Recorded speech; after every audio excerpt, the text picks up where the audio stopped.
I got it going. Look at this. Slender me. I haven't been this skinny since my second son was born. And now he's in his 40s. So I haven't been down, in fact, this size at 12 since I was a teenager because I was always well developed and I had to go into larger sizes. And it looked great in bathing suits back in the day, I tell you.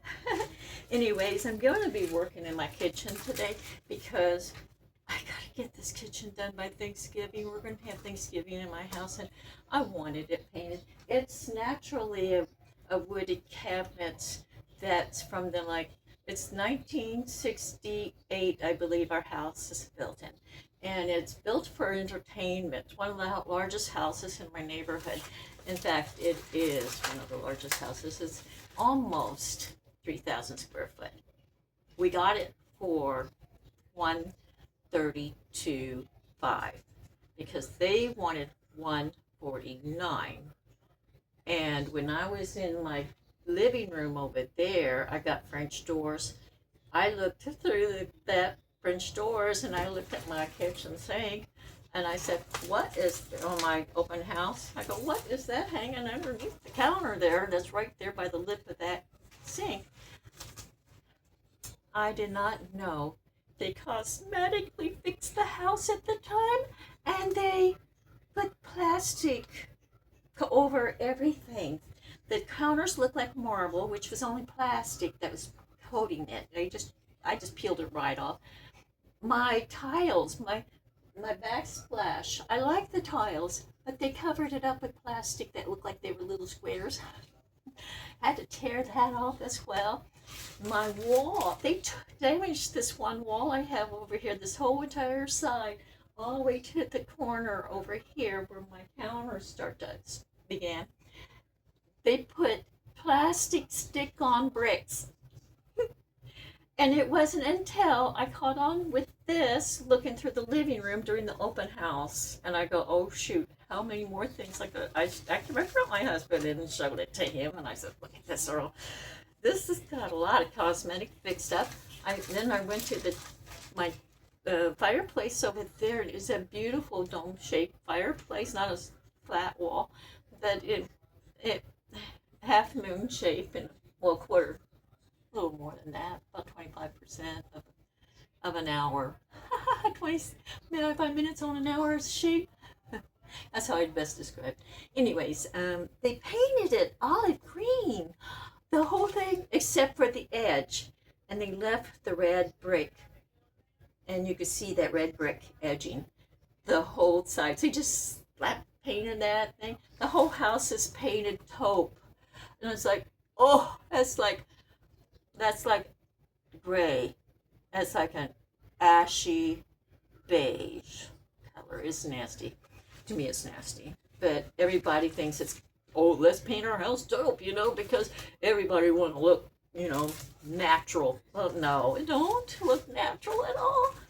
To me, it looks nasty. There's no color to it. God didn't leave you taupe. He left you all sorts of colors in this world, and I prefer that, But I'm showing, these are my natural relaxers, and they're my incense. I'm not promoting any brands, but I get all my stuff over at the Big W. But I'm telling you, I tried this one here. I like sandalwood, but this one stuck. To me, it smelled like soap, that cheaper brand soap. That's what it smells like. It smells like soap. It don't smell like sandalwood. But these two are my favorite. Now this one is extra rich sandalwood, and it smells really pretty. And to me, I like this stuff. I'm back in the 70s again. My heyday was the late 60s and the early 70s. So, yes, hippies. I wore the headband, the beaded necklace. I wore the vest with the fringes way down to here. Oh, and that's a story to tell you. Um, I had my, I had those fringes on my vest, and we were really poor back in the day. But I was 16, and I got it from my first fiance because I got not pregnant, but I got engaged 2 weeks after I turned 16 to a 24-year-old man. His name was George. I could have given the last names, but of course he jumped my bones. But he used me, and I felt like he used me. He gave me a leather vest, and because, but I didn't, I loved it. I kept it. I'm the only, he didn't fit it, so I kept it, and I kept the engagement ring and pawned it for $20 too. You know why? Because he gave me his ex-girlfriend's engagement ring. Yes, and when I broke up with him and he didn't realize I knew he was seeing her again, I pawned the engagement ring because I needed money. And so by then, later on, I dated one kid from school for 1 week, and his name was Eddie. And after 1 week, no, we didn't get along. And then after that, I had a lot of emotional issues. But anyways, then I got pregnant. I was still 16 when I got pregnant, and because of those emotional issues, I went and got myself pregnant. I did it on purpose too, and I was told and I found someone who would get me pregnant, and he did.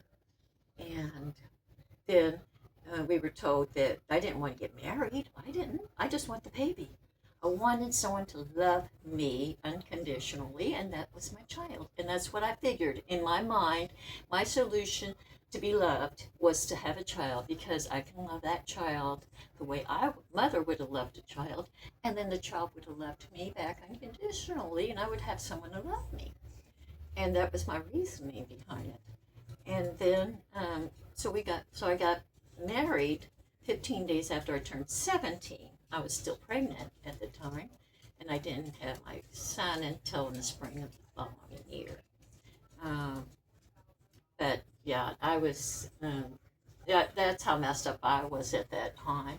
And that was my solution, because I was introverted. I'm introverted. I've been that way all my life. And so I didn't have friends to talk to, and I didn't have mentors, where my siblings had mentors and they had friends that they ran around with. And I was stuck at home with my mom, who was mentally abusing me she was messed up.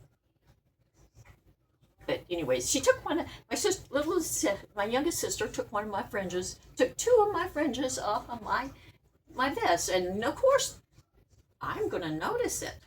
And what she did was she used them as shoelaces. She wanted leather shoelaces for her boots, and she put those leather shoelaces in her boots.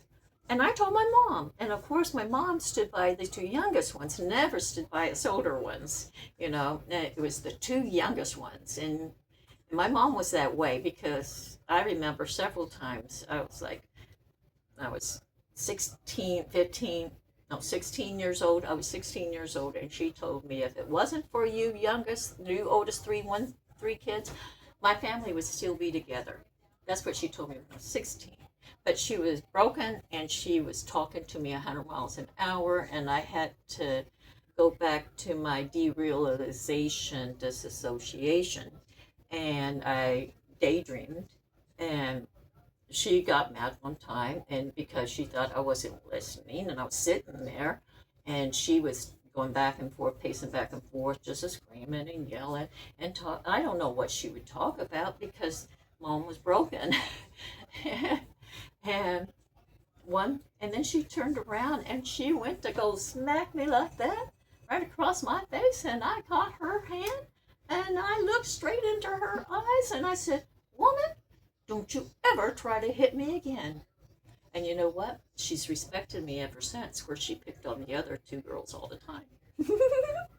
But you know what? I never fought with her physically. Well, my sister Joy, she was emotional. So mom knew how to emotionally get her rowdy. And then my little sister Penny, those two were like two Napoleons, because they had that Napoleon attitude for being really small, 1 5'3", 1 5'2", and they'll go around in the yard, come on, you hit me first, hit me, come on, hit me, so that the other one can punch. But you see, my mom was raised that way. My mom, being the youngest of 9 children, because I do count the twins. Grandma was late in term when she miscarried, and it wasn't her fault. She had to get some crates off the street during the trucker strike back in Armadale in the day, Depression Day, and she tore the babies away from her uterus, and she miscarried the twins. So I do count them. But mom being the oldest, she was also the smallest little thing. She was, teeny tiny, and a really bad lazy eye that went straight towards her nose when she was a child. So grandma would send her to school, and she'd get chased home because, being odd, little bitty girl with a bad eye, but you know what grandma did? Grandma was waiting on the porch for her. She stopped her right then and there, and she said, "Louise, give me your glasses." And mom had to give her glasses to her mom, and her mom says, "You're either going to turn around and beat the holy out of all these kids, or I'll take care of you when you get inside." What do you think mom did? She turned around and beat the holy crap out of every one of those kids. And that's the kind of mom I had, and that's the kind of grandma I had. My grandma was born and raised in Armadale, Kansas, and you had to be tough because that was a big bang city back in the day. They had like this almost 7 packing houses and ice houses all along over there, just in Kansas side and in Armadale. And then of course the immigrants, they lived on Strawberry Hill over there in Armadale. And you got to watch out for your missing little doggies and your bunnies and things like that. You got all sorts of immigrants up there, but you had all, that's the way it is over there still to this day. And now you're getting a lot more culture down in Armadale. It's more Hispanic and all sorts of things. There's a lot of events that happened to me when I was down in Armadale when I was a child. But anyway, she took my straps right off of my vest, and she didn't tell me about it. And I seen them in her shoes, but I seen them missing on my vest. I go, what the heck? My vest has got 2 missing straps, and she had taken them off. Mom defended her. No, my daughter wouldn't do that or anything like that. Well, then I got married. See, I am not okay. I don't just drop things. I brown stamp it and put it away for later. That's what you call brown stamping. You take care what happened to you.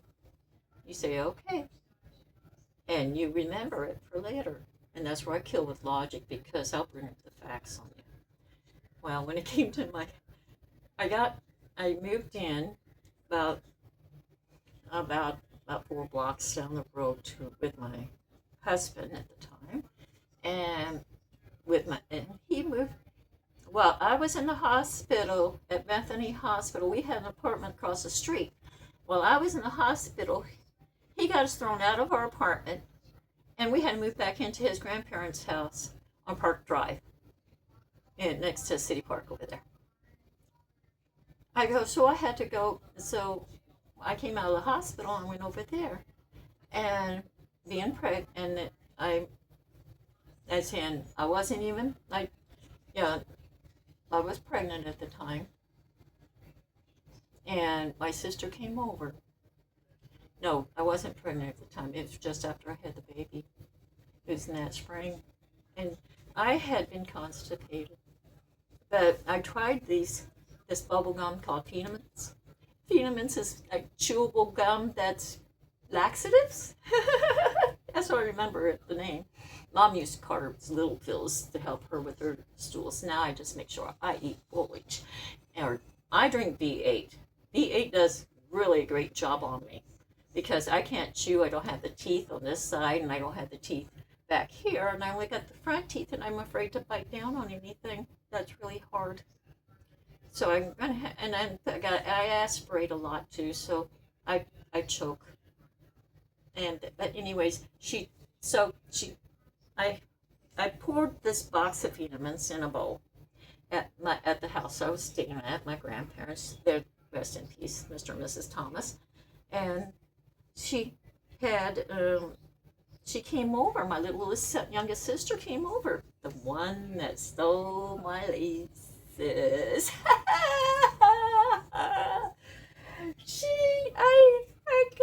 She goes, oh, what are these?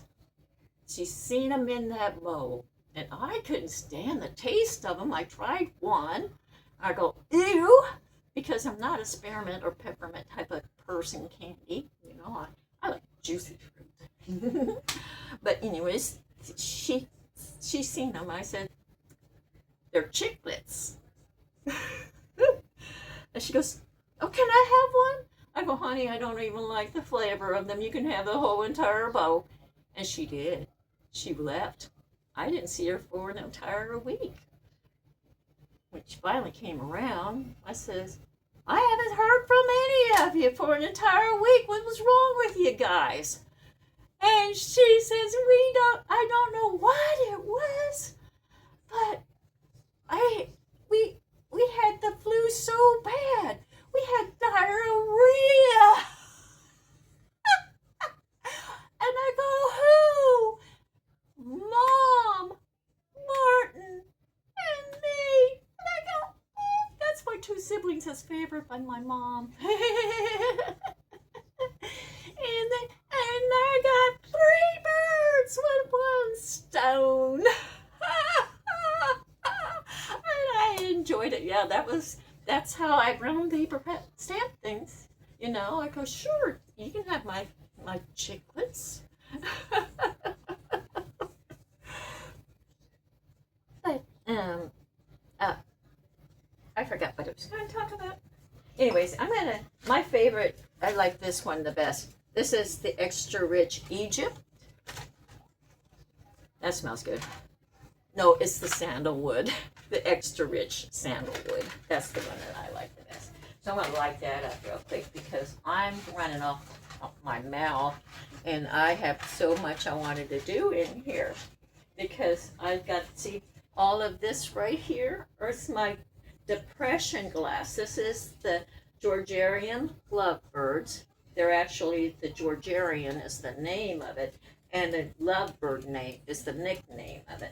But they have the smaller birds on here versus the parrots, where you're going to find real big birds on there. But I collected sherbet glasses. I got sugar bowls and creamers and things like plates, all sorts of things. I was saving, and then I got all these toothpick holders. I collect a lot. I got Quimper. I collect a lot of different things. Now it's time for me to sell, and I just don't know what to do. I don't do the eBay thing because of my anxiety. And this is just because I like to rattle on, and it's easier to talk to the phone and knowing that you're really here looking at me. Yeah, so I've been drying some of these banana chips. I don't like banana chips, so I got to have my husband taste them and see if he likes them. You know, I'm just going to pitch the whole thing because, you know, who's going to eat them? If he don't like them, nobody is going to like them. But let me see what else I got. I got my drink. Oh, I know when I sit down, I'm going to have to make my drink. Oh, let's see. Whoa, what am I looking for? Oh, there it is. Oh, okay. There you are. That's what I want. Whoa, my knees are wanting to give out on me too. And I got the tremors. I woke up at the tremors bad today. And I've been having trouble with blood pressure. And it's actually low blood pressure I have. My husband has the high and I get the real low. but my medications are making them drop really quick, so I have a hard time staying on my feet. There we go. Oh, the fruit flies are horrible out today. They love the same. There. That's not near any breads or anything like that. Yeah, that's what I had to do. But anyways, I got lots of things to do. I got to wrap these up and put them in my tub. So you got my tub down here. Down here I got a tub, and I got to clear out all these cabinets and put them in tubs. The thing is that, you know, I want to carefully pack my antiques. I may not get to them right away. But you know what? If I die tomorrow, I don't give a rat's ass what happens to them. I would just like to see the money today and spend it.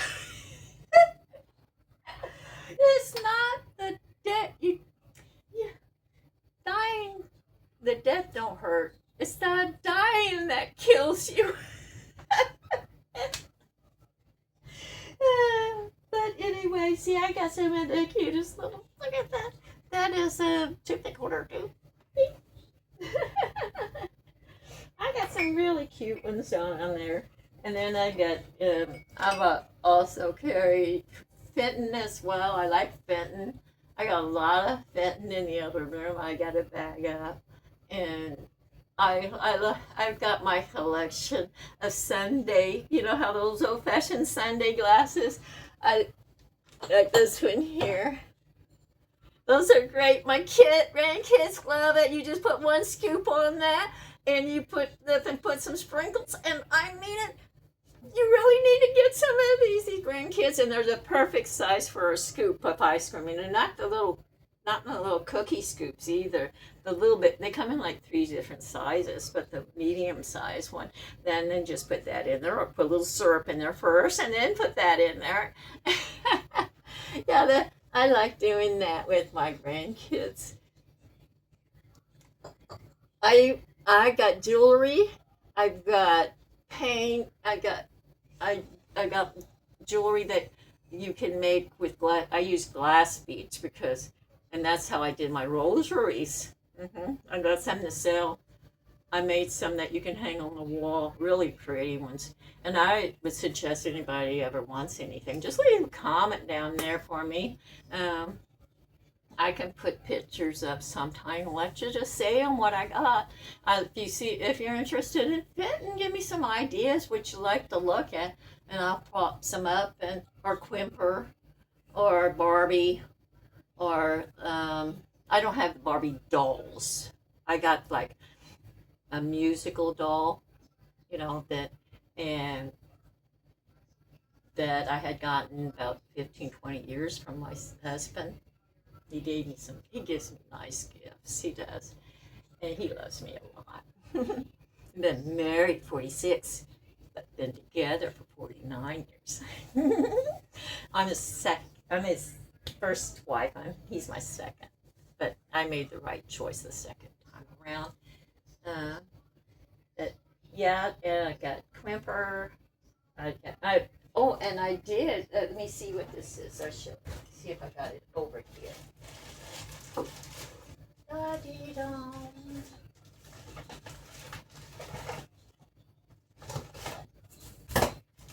Look at that. I tried my own cilantro. I go to the food bank and they give me like these 6 bundles of cilantro. And I go, what am I going to do with it? And I knew. And then it, because it has to click with me. I'm a 3-clicker.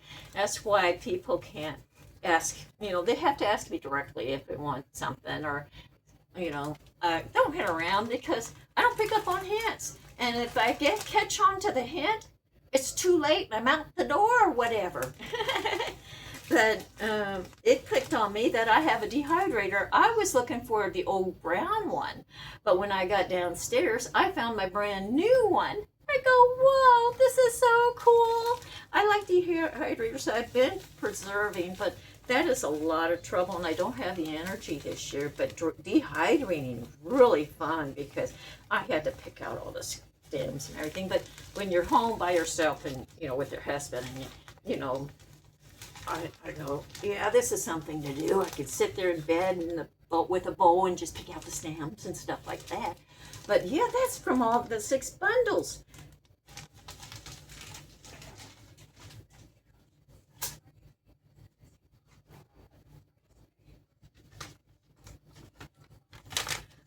And you know what? My cat also knows.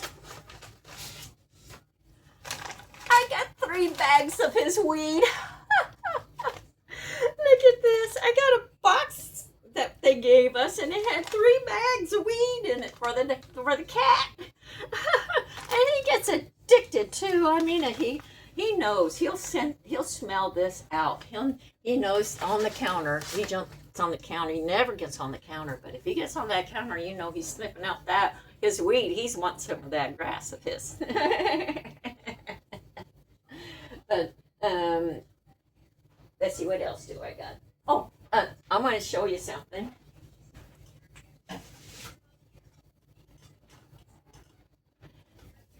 This is Mrs. Nutter's coffee pot percolator. I love it because it's got this bottom down here, copper bottom, but Mrs. Nutter first it was Mrs. Thompson.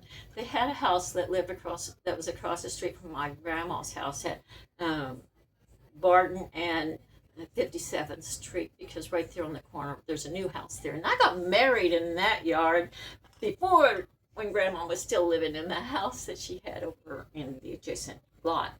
But Mrs. Nutter, first it wasn't Mrs. Nutter, but it was Mrs. Thomas that was there first.